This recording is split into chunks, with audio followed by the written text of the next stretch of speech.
Bonjour, je m'appelle Réjeanne Bosbeuf, je suis chargée de mission efficacité énergétique chez Acté. Je vais vous parler d'un levier stratégique pour les collectivités, le couplage entre solarisation des toitures et rénovation énergétique des bâtiments publics.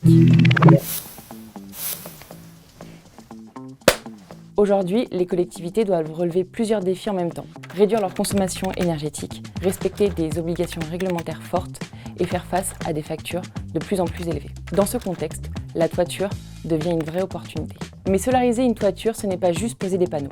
Solariser, c'est répondre à des besoins énergétiques dans une stratégie de rénovation globale.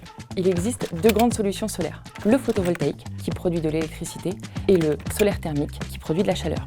Le bon choix dépend toujours de l'usage du bâtiment. Avant de se lancer, il faut d'abord regarder le bâtiment. L'état de la toiture, son isolation, la structure, la présence éventuelle d'amiante et les contraintes patrimoniales. Ce ne sont pas des freins, mais cela impose des études. Audit énergétique, études de structure, études de faisabilité. Ces étapes permettent de sécuriser le projet techniquement, économiquement et réglementairement. Coupler rénovation et solarisation permet justement d'anticiper tout ça. On commence par réduire les consommations du bâtiment, puis on installe une production solaire adaptée. Sinon, on risque de produire une énergie renouvelable pour des bâtiments qui consomment encore trop. Ensuite se pose la question de la valorisation de l'énergie. Autoconsommation collective ou revente au réseau. Le bon modèle, c'est celui qui correspond aux usages réels de la collectivité. C'est pour ça qu'il faut raisonner à l'échelle du parc immobilier. Identifier les bâtiments les plus énergivores, les toitures au meilleur potentiel solaire et planifier les projets dans le temps.